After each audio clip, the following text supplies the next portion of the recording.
Hi everyone, and welcome to today's webinar titled Best Practices for School Safety and Security. This webinar is sponsored by Pivot3, and we're going to hear from officials from the University of Central Florida, so I want to start by thanking them.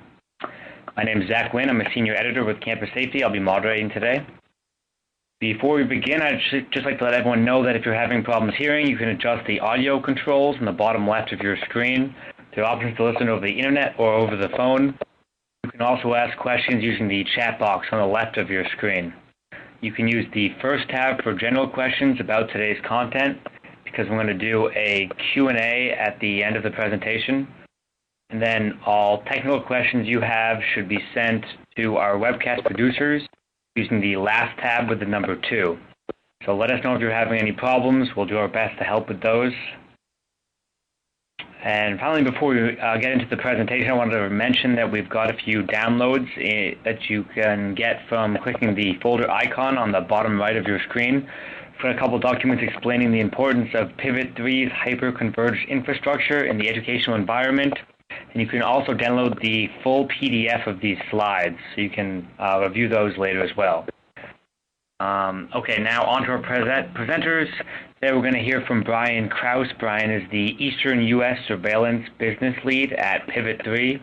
And we're also going to hear from Jeff Morgan, the Director of Security and Emergency Management at the University of Central Florida, and Joe Sousa, the Assistant Director of Security at UCF.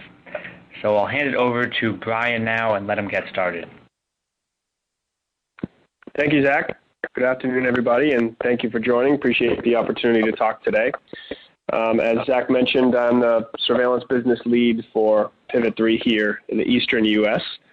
Part of that obviously includes dealing with a large number of campus installs and ongoing projects, many of which are very similar to some of the folks we have on the line today. So it's a great opportunity to share some information about our technology as well as one of our very important customers in the University of Central Florida. So as the East Coast surveillance lead, we see a lot of different challenges presented to us from the campus community, the higher education community.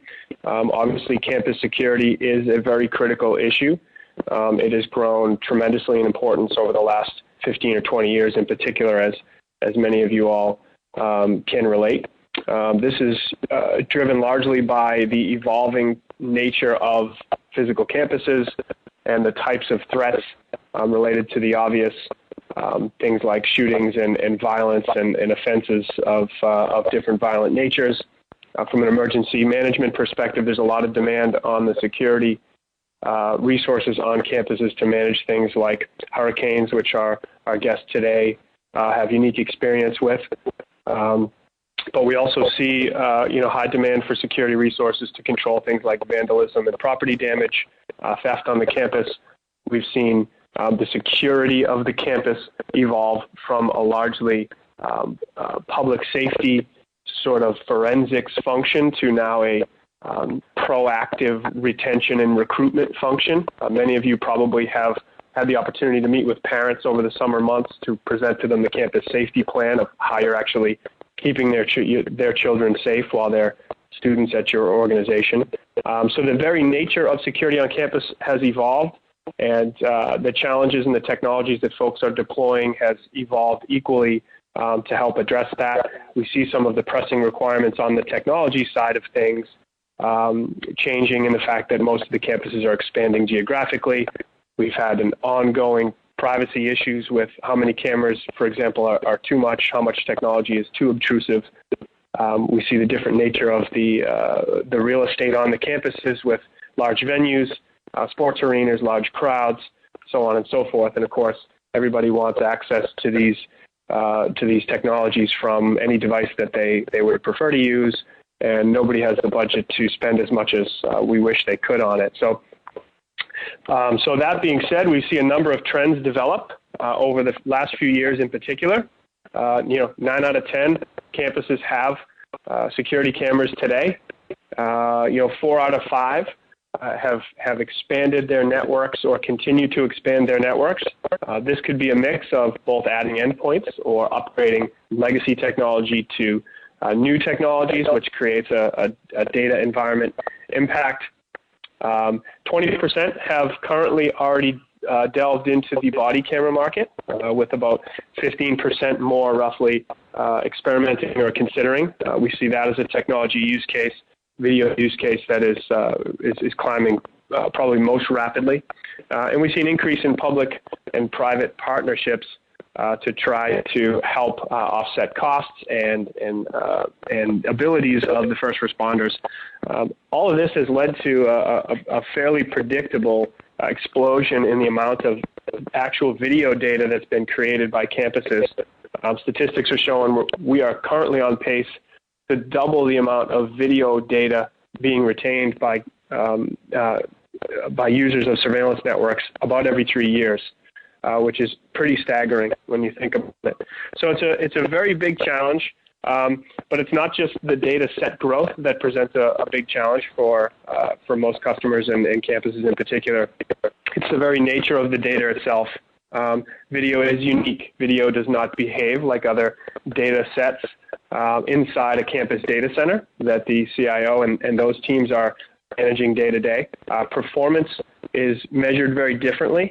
These are largely streaming workloads, so the cameras are sending pictures to the back-end environment constantly in a nonstop fashion. And as a result, we see back-end environments subject to data loss, frame degradation, poor playback, because the legacy systems can't handle the constant streams as they expand in quality and quantity. We also see it as a large demand for more resiliency on this technology. It has gone from a nice-to-have technology, for example, to a must-have technology on almost every campus that leverages it. So we need to be looking at ways that protect the video once it's actually recorded better than what we might have done 20 years ago when we deployed our first system, for example, on the campus. In addition to that, of course, we talk about the data set growth, but we need flexibility, right? Nobody's network is going backwards. Camera networks are not getting smaller. And so be flexible and be able to scale without busting budgets and causing disruption in the existing environment. Traditionally, we've seen two different types of approaches, both of which introduce a lot of risk and limitations, given the current conditions and requirements that we just spoke through. The network video recorder architecture is by far the most common. Many of you probably have this architecture in your network today. This is probably the most risky of the bunch. It is, where a certain set of cameras will stream to a dedicated server with storage in it. It obviously creates a failure, difficult to manage if it does fail. Poor data protection using traditional data protection like RAID 5 or RAID 6, which as disk drives get longer and deeper, RAID 5 and RAID 6 become further and further obsolete. It's also difficult to manage. So we talk about some of the requirements and how the NVR architecture is really approaching an end to useful life as systems scale and requirements get more complex. Many of you have upgraded to at least a shared storage environment, which helps offset some of the storage at the edge. This is really not an architecture that is designed for a streaming video data workload. SANs and NAS devices, many of you may have experienced this, but they're typically designed for an average compute level, and video is anything but that. We can never tell when someone will walk under a camera. We can never tell when someone will pull a fire alarm. And so predicting an average compute level for a batch of cameras on your campus becomes very difficult and risky. It also carries with it the same single points of failure with external compute trying to feed into the shared storage environment. So lots of risks in conventional storage. Pivot3 has a technology called hyperconvergence or software defined that helps you address this. Very quickly, how it works is we take a commodity x86 server. We run our software on all those servers. The software creates virtual pools out of the bandwidth as well as the storage disk space of all the servers. So we're able to deliver much better performance to whatever VMS you're running. We operate every VMS out there in some installation somewhere.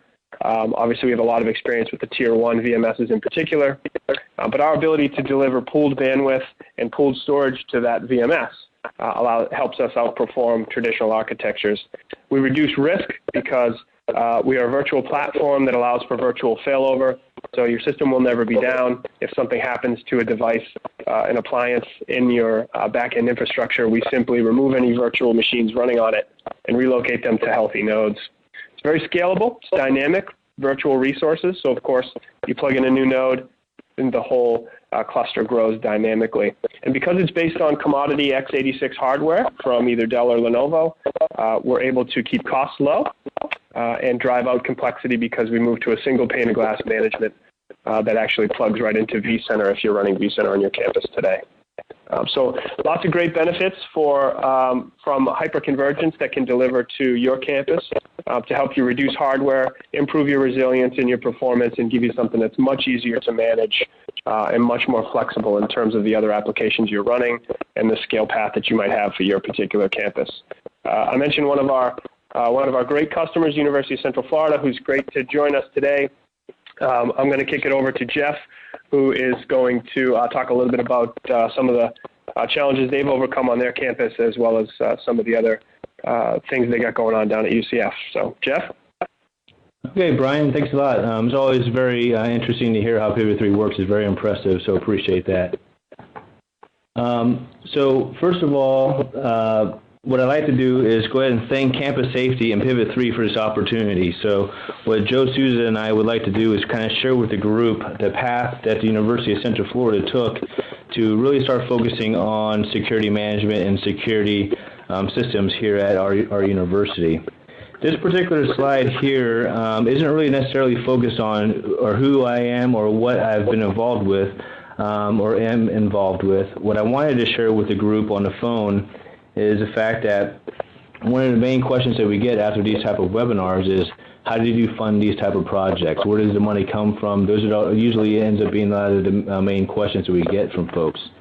So I wanted to kind of talk a little bit about a couple things that we do here in the state of Florida, and maybe other states across the country has the same type of teams or committees and another process of doing it. So here in the state of Florida, we have the Regional Domestic Security Task Force. I sit on that as a co-chair focused on higher education.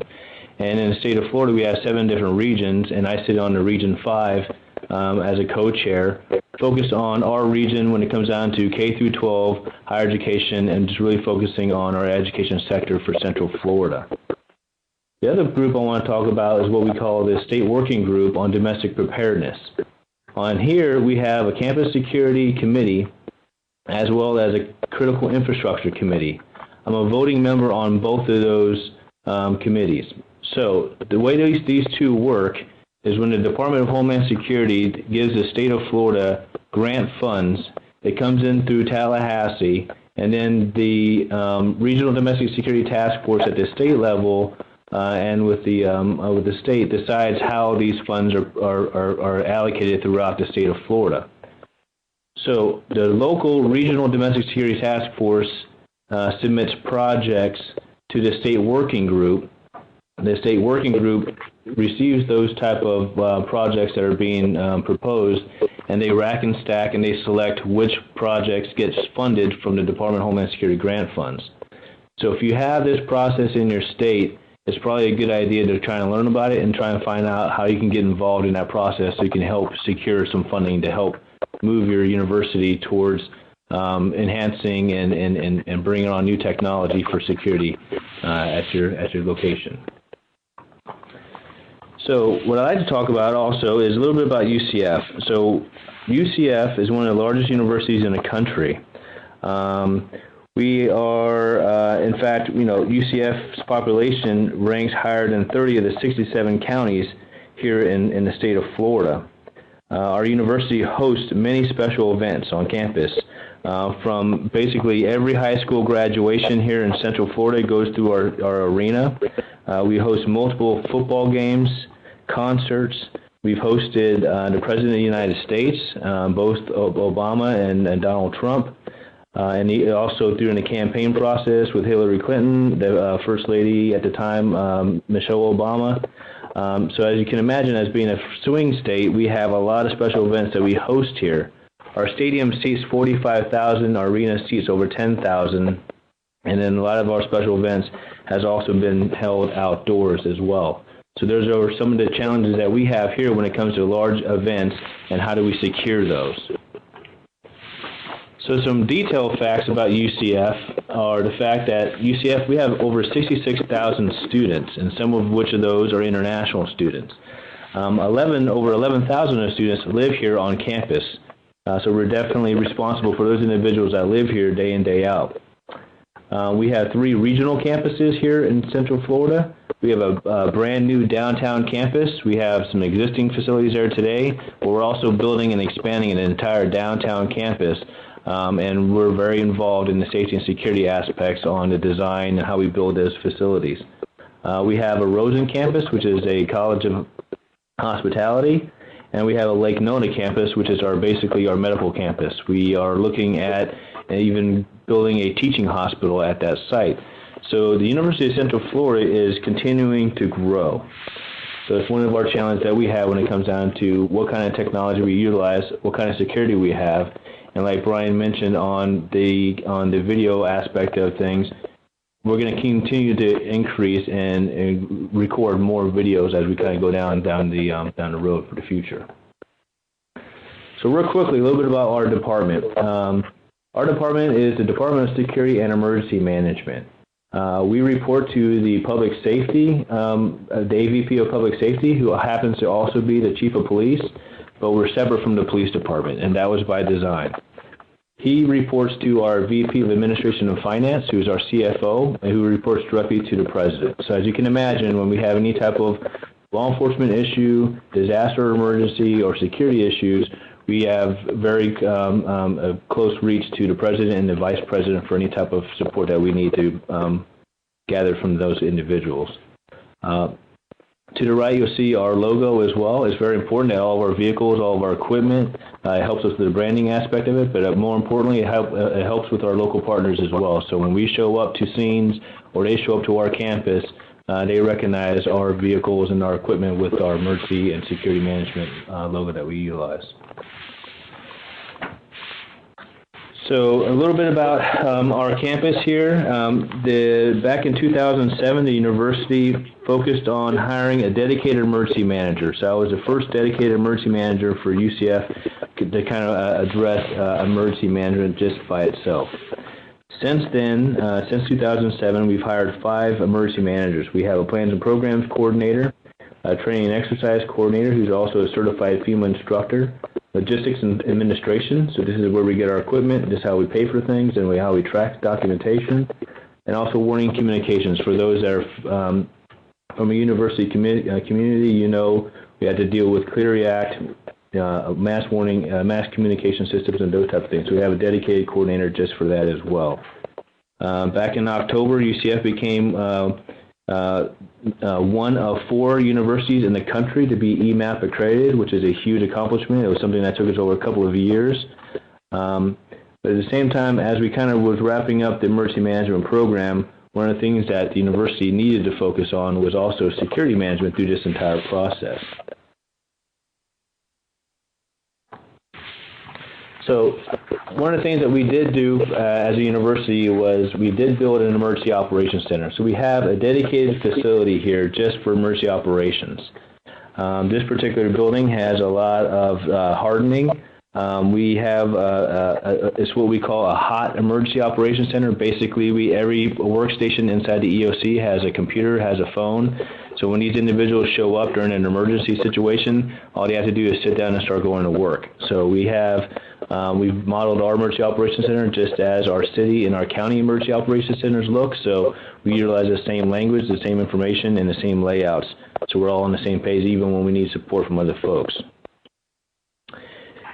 One of the things that we have done as we've kind of gone through real-world events as well as exercises and drills is we've also included a Global Security Operations Center into our EOC, and I'll let Joe talk a little bit about that during his slides in more detail. So along with anything else, when it comes to security and emergency management, partnerships is very key. So we work very closely with our Department of Homeland Security reps, again, the Regional Domestic Security Task Force teams as well.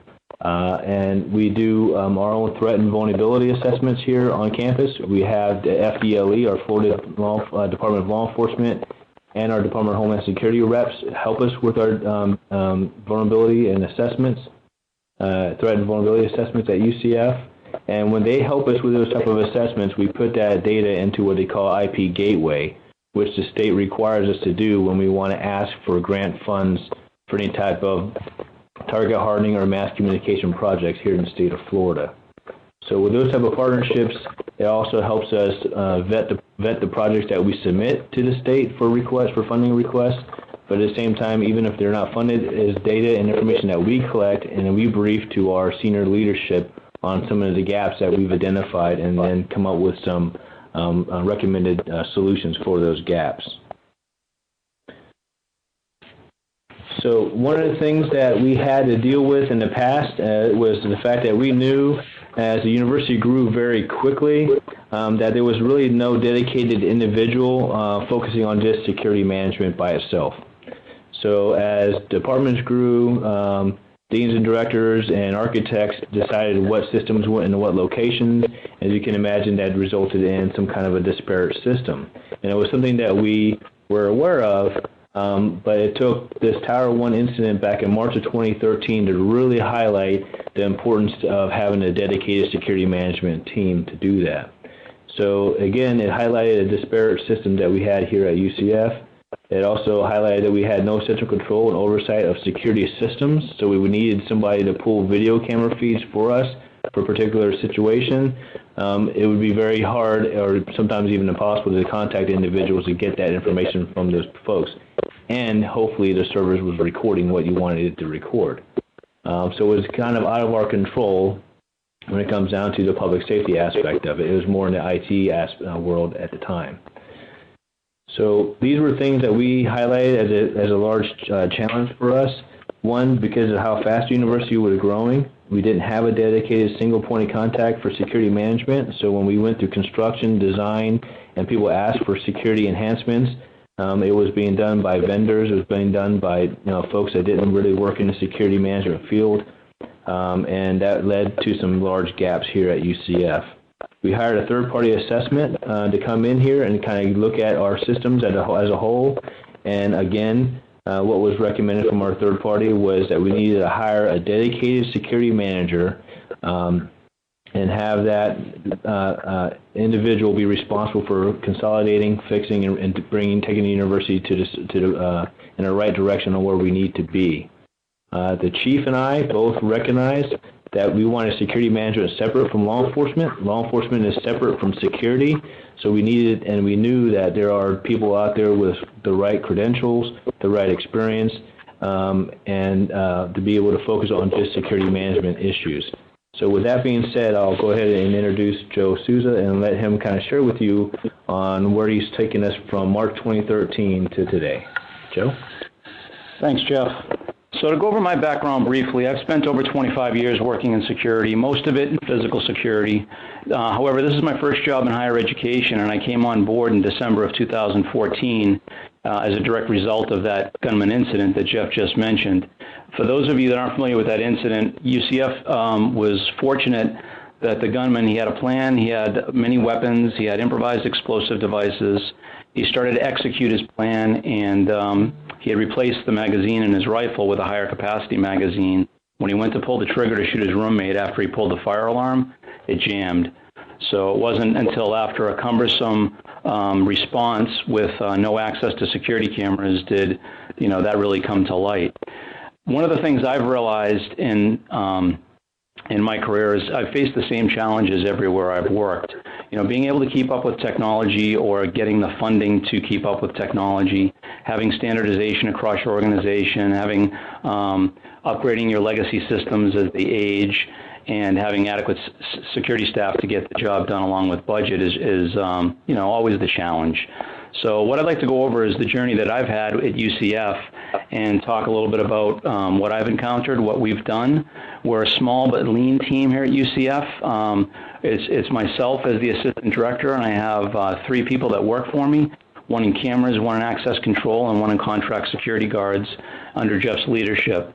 So the University of Central Florida has had rapid growth, and that's been part of the problem with the disparate systems in the past 50 years. It's only that old, so it's grown very quickly, and there were no standards on what security should be in place, and now we're trying to fix all that. So the first thing I'd like to talk about is our security cameras. So what we had at the time in 2014 were about 1,900 cameras across our campuses, and now we're at over 2,500 just in the short time we've been here, and that's been due to rapid growth, expansion, constructing new facilities. And with the downtown campus that's in construction right now and some other on-campus construction that we have going on, we will exceed 3,000 cameras by 2019 when that downtown campus opens. So a little bit more of the detail on the problems we had is our cameras were recording on 58 different servers that were spread across the campuses, and we had different network domains that existed. We had older analog systems, both cameras and DVRs and NVRs. There were no retention standards for video. There wasn't adequate training for end users. There were no restrictions on who had access to recorded video or the ability to export video, so the integrity of the video could be challenged. There were no standards for recording resolution, frame rate, compression, all the things that we kind of deal with in the camera space. So we quickly identified all of those gaps, and we implemented a plan to try to fix that. One of the first things to fix that problem in the camera space was the servers that we used. So a lot of those 58 servers were undersized. They were over 5 years old and starting to fail, and supported by mostly, IT managers that some, in very good earnest, tried to do security well, but they weren't security practitioners, so they may not have known the standards to implement or the training that was required to manage a video management system. So we went out and we put our servers out to bid, and we knew we wanted a security solution that specialized on camera video storage. So we put it out, source selection, to players in that space that specialized in video storage, and Pivot3 was the easy, hands-down winner for this. They had, by far, in our opinion, the best solution.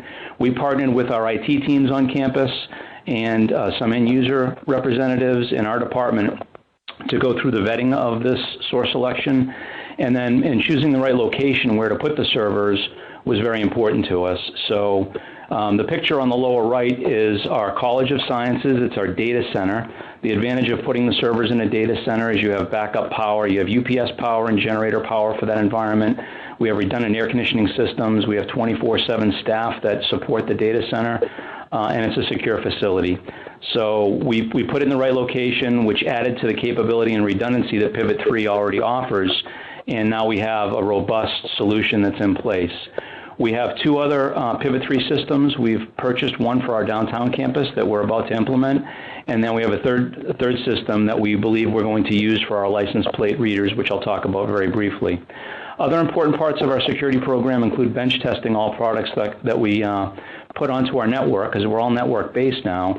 So we also work with our IT department to bench test all new products. So every new camera, card reader, device that's IP-based that goes in our network first goes to our IT department so they can do their bench test, and then we do field tests of all the product to make sure they meet our expectations and requirements.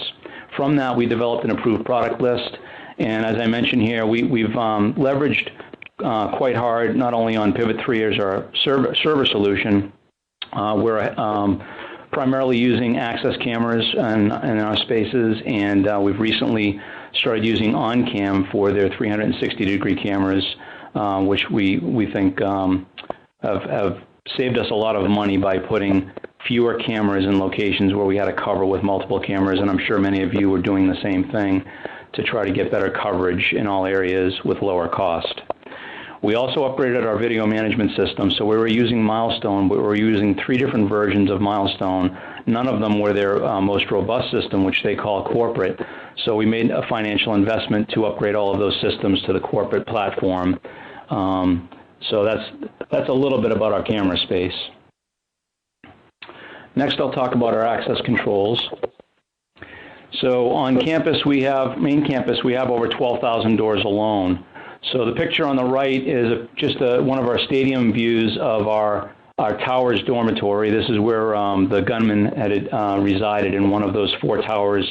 You see 2 of the towers in the background, and the front left is one of our garages.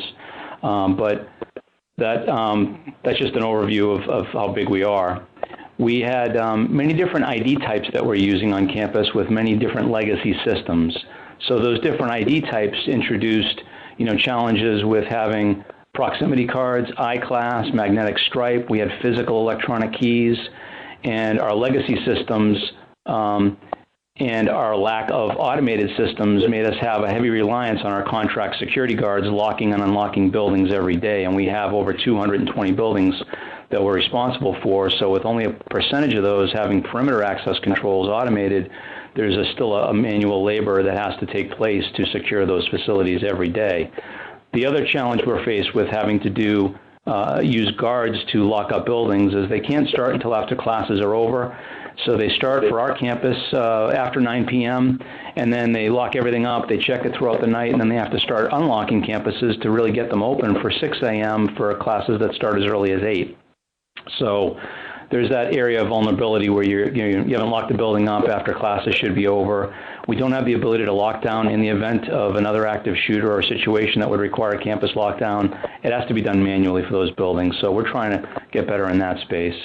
So we're slowly chipping away. We've identified all of our higher risk facilities or facilities that are important to our operations to be maintained. So under our continuity of operation plan and working with our campus partners, we've identified all of our critical buildings on campus to make sure we have the adequate priority established. Looking ahead, we have leveraged on Open Options as the software platform. We're using DNA Fusion, which is their access control solution. And we have made upgrades to our critical infrastructure in several of our existing buildings. And by critical infrastructure, we're focusing on our telecommunications closets, our IDF rooms, MDF rooms, our mechanical and electrical rooms, our utility and power plants that exist on campus. So we're taking care of that critical infrastructure first, and then perimeters of buildings, and then interior spaces with high value. One important part for us is we didn't have an integration with our HR database, PeopleSoft, so we are about ready to complete that integration. So that will allow us to provision and deprovision employees, students, and staff and faculty very quickly. So they'll all be added as new employees when they join the university, and then if they graduate, terminate, retire, they will be automatically deprovisioned. And then if we need to remove someone from the access control system for cause, we can do so and know that they've been removed from all systems instead of having the worry that they may have been overlooked in one of our older systems. Our campus locksmith used to fall under our facilities department. We're migrating that over to security as we view if they cut a $3 key and issue it to an individual, all of our access control doors have to have a key override for emergency purposes. So by us controlling the key shop, that's a better way for us to enforce security. And then the last thing on access control is we've migrated to HID's Corporate 1000 program. We had several different card formats that were being used and no standard for procurement of cards. So what we were seeing is people were buying cards online. We had duplicate IDs in the system because there was no 1000 program implemented. So we've tightened up around that space, and we're using the campus ID as the single means of access control in the future. We're also evaluating wireless access controls because we view that as a possible low-cost alternative to hardwiring all of our doors. We don't have any wireless systems as of yet. We think there's a proper place for that at our university, but with as many students and staff being as large as we are, we have to take into consideration the wireless signals that propagate around campus and the security risks that they introduce as a result of that. Next thing I want to talk about is kind of one of the fun things that we get to do in our job, and it's being able to support all the special events that Jeff mentioned. But a lot of our special events take place in outdoor venues. So we have a large green space in the center of campus we call Memory Mall, where a lot of the tailgating goes on for our home football games. It's also used for some outdoor concerts and other public gatherings, outdoor 5Ks and things like that. So a lot of activity goes on there, and we don't have a lot of cameras on that space day to day. But day to day, it's just a lawn on campus. It's really when it's used for special event that it's important. We also have been able, when we took that vehicle, it was an old communications vehicle that used to broadcast our football games. We retrofitted it once we built our own football stadium, and we got it at the end of the fall of last 2016. And pictured in the lower left is us supporting the NFL Pro Bowl when it was hosted in Orlando at Camping World Stadium. We supported the venue itself, the Pro Bowl, and Orlando Police Department with doing screening of their main ticket area, where all the patrons would go through a screening area and get off the city buses to enter the stadium. So they had no security in this area as it was separate from the stadium itself. So we set up our surveillance systems and did the monitoring with them, and we had an Orlando police officer that partnered with us so they could kind of communicate things that we saw that were of concern. So we've been able to support the Daytona International Speedway with the Daytona 500 and the Coke Zero 400. The truck itself has 4 built-in cameras that gives us situational awareness. It has 2 cameras on a 50-foot mast, a telescope up from the back of the truck, and 4 deployable tripods that have PTZ cameras. So in the middle picture you see there is one of the views of the Daytona 500. It's just one of our monitors with all of the cameras pulled up on there. And then on the lower right, it shows one of our tripods with our PTZ camera. The inside of that truck is nice. It has many monitors, 2 operator workstations. We can run off of generator, and we can also plug into 50 amp service like an RV could.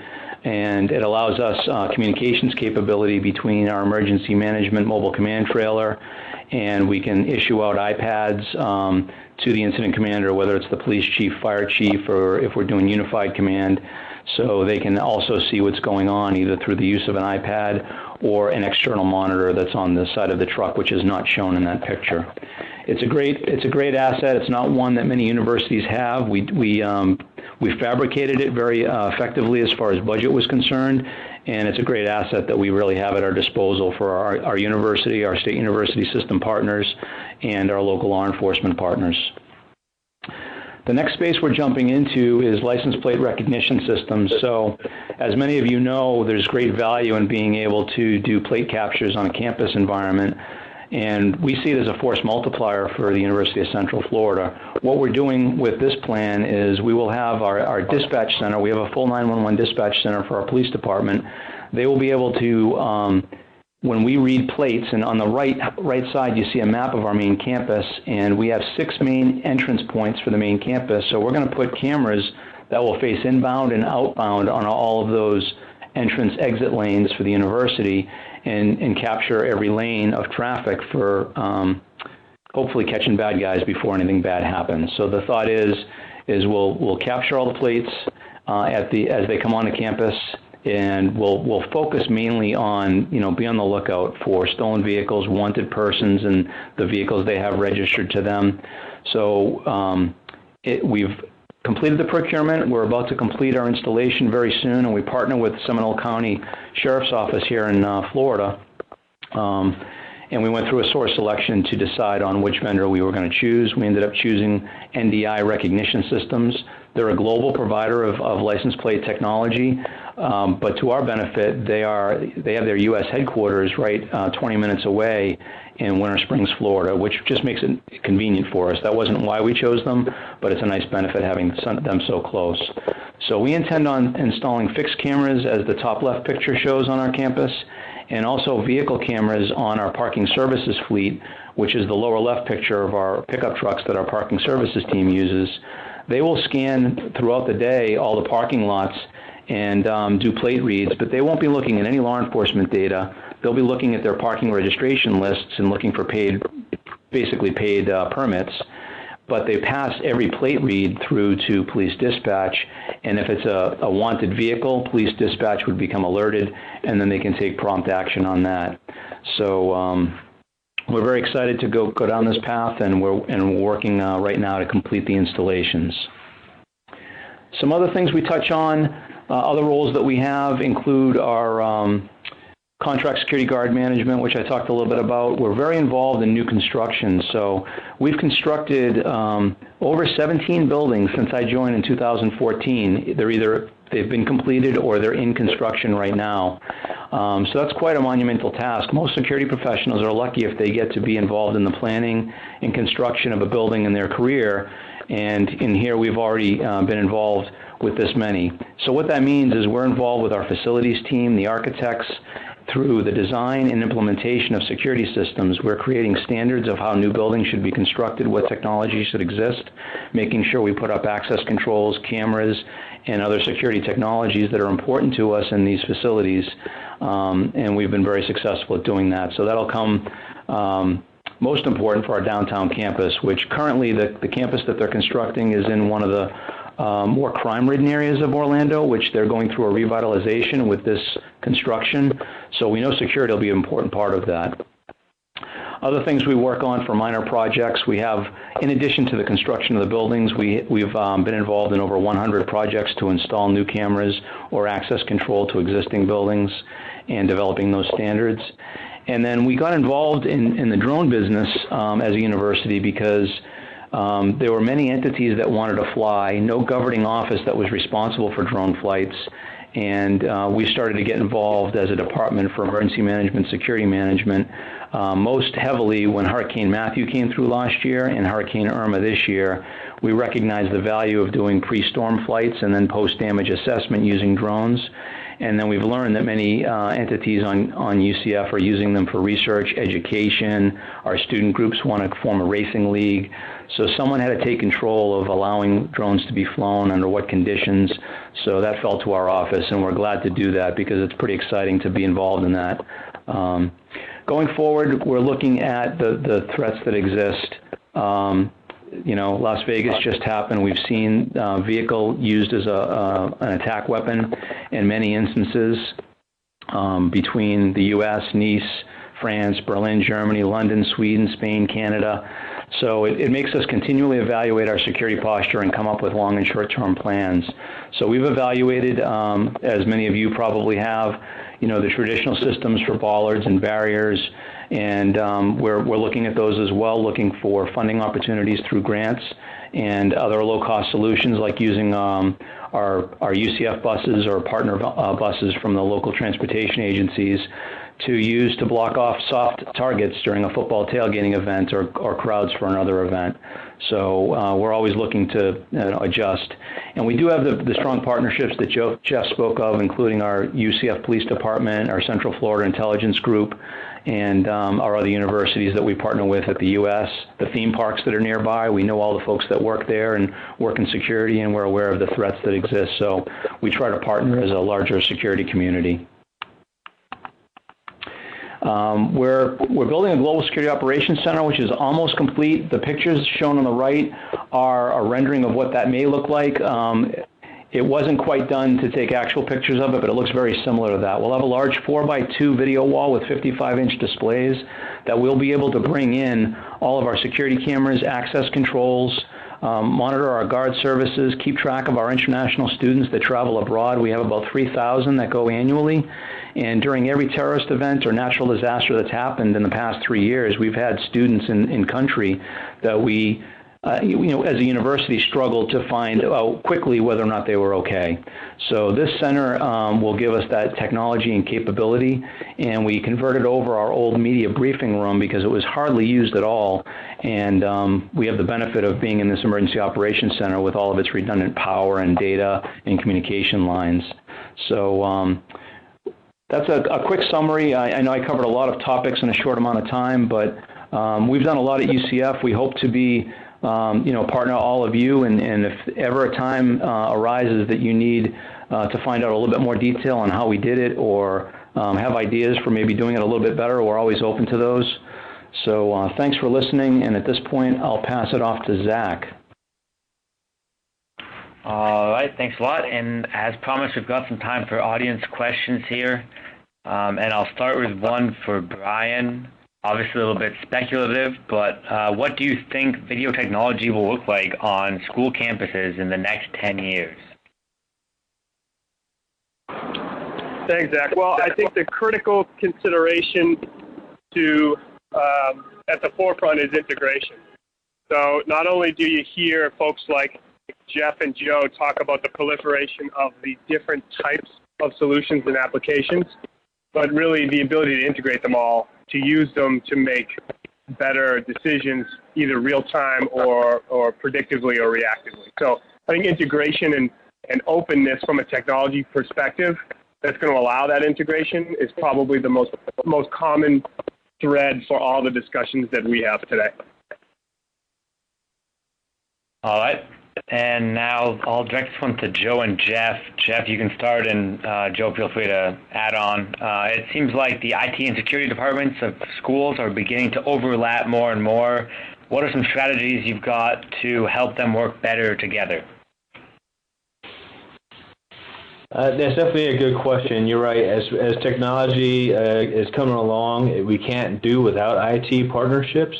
So one of the things that we want to make sure we did is we invited those individuals to help us with making selections of not only the Pivot3 solution that we have, but like Joe mentioned, the bench testing of equipment. We also bring them in to kind of help us with make sure that we're taking consideration the bandwidth, the redundant network systems, and also we work very closely with our security office too as far as when it comes down to the IT network, making sure that the data that we store and that we collect is in the most secure environment, so that if someone can't hack into our particular servers to be able to pull data, whether it's going to be data to access control information or cameras, video feeds, and those type of things. So the relationship is critical at this point. So one of the things that we've learned as we kind of went down this road is a lot of our IT folks are exactly that. They're definitely professionals in that environment, but they just don't have that security management experience, and they recognize that. And they are very open to say, we provide you the network, you guys come up with a solution, and we'll make sure that it works and traverses through our network into the right locations, and then provide you guys what you need to have.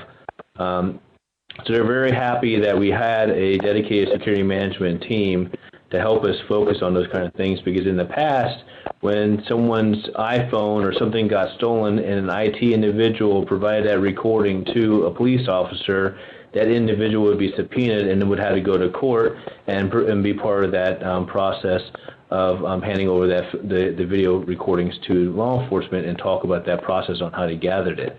So now that is going to fall on the hands of the security management professionals that are comfortable and are familiar with that environment, so we can help out with those type of things too. And having a dedicated security management team also allows us to work closely with our police detectives and giving them the access to be able to pull those video feeds on their own as they're doing their research and their detective work on those type of particular crimes. So the IT relationship with those individuals is critical, but they need to be involved in every step of the way, and they definitely have a seat at every single one of our major meetings that we have. Mm-hmm. Yeah, that's important. All right, and another one for Jeff and Joe. An audience member is wondering what your retention period is and if you use any LPRs. So at the time we took over, there was no standard UCF for retention. We saw some that weren't retained at all, that were live streaming cameras. We saw some that would record for 3 days or 7 days, and that was mostly due to lack of end user knowledge of what was required.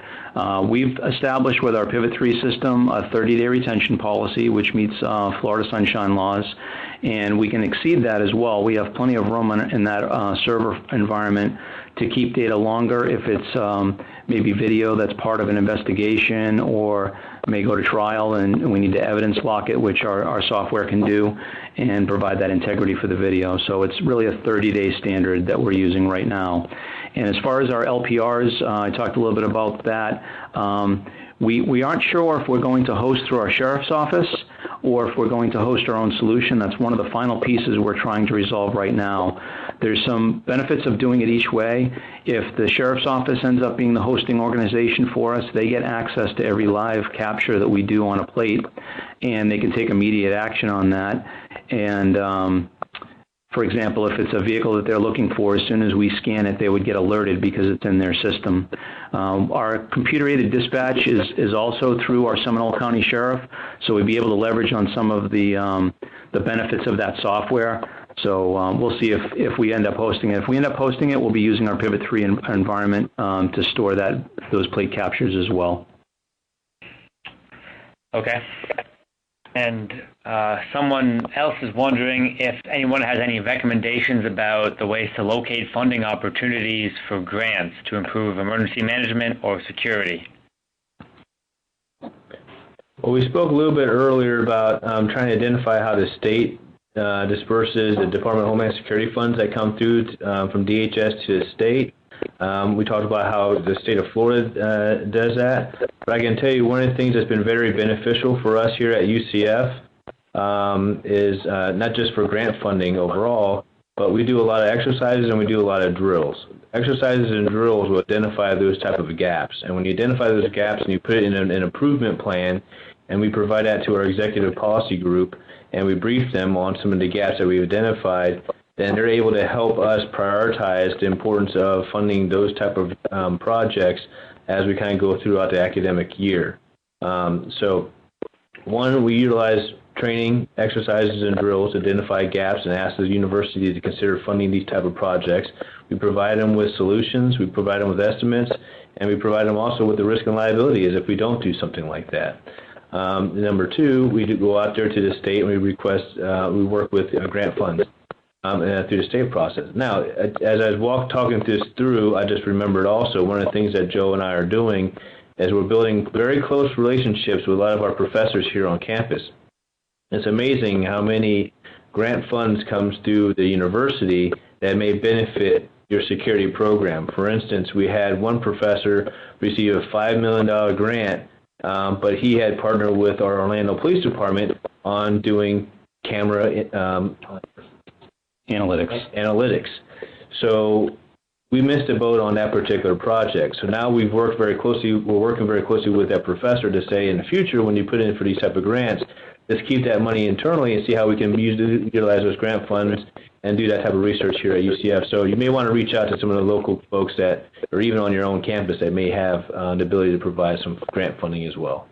In addition to grant funding, one other way we've been able to leverage is partnering with our stakeholders. So, you know, we have a huge athletics department. We have folks in the administration in different academic departments that have their own budgets, and it doesn't always have to come out of security. So when we're doing upgrades to our arena or our stadium for football, you know, we partner with them to do some cost sharing.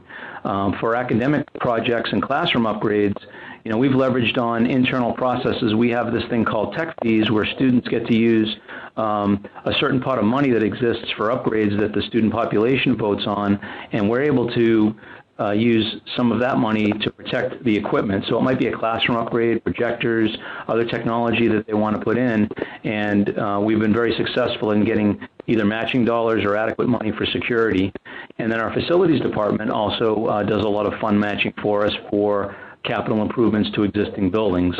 So in addition to grant fundings, I bet if everyone on the call maybe looked across the university for creative ways to solicit buy-in from their partner stakeholders, you'd be surprised how much money might be available to you.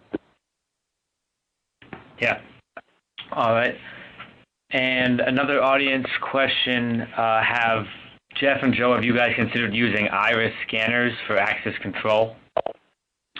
We have. My daughter happens to attend college at Georgia Southern University up in Savannah, Statesboro, Georgia, and they use iris scanners for their cafeteria. So all the students, they didn't want to have a card system that was very time-consuming to get through the line. They ended up going with iris scanners. At first, they thought it'd be a challenge, and it works really efficiently. So, you know, we've looked at that possibility. We're currently looking at biometric solutions. We're putting some in our GSOC as a test bed.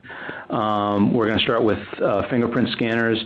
You know, biometrics has existed for a very long time.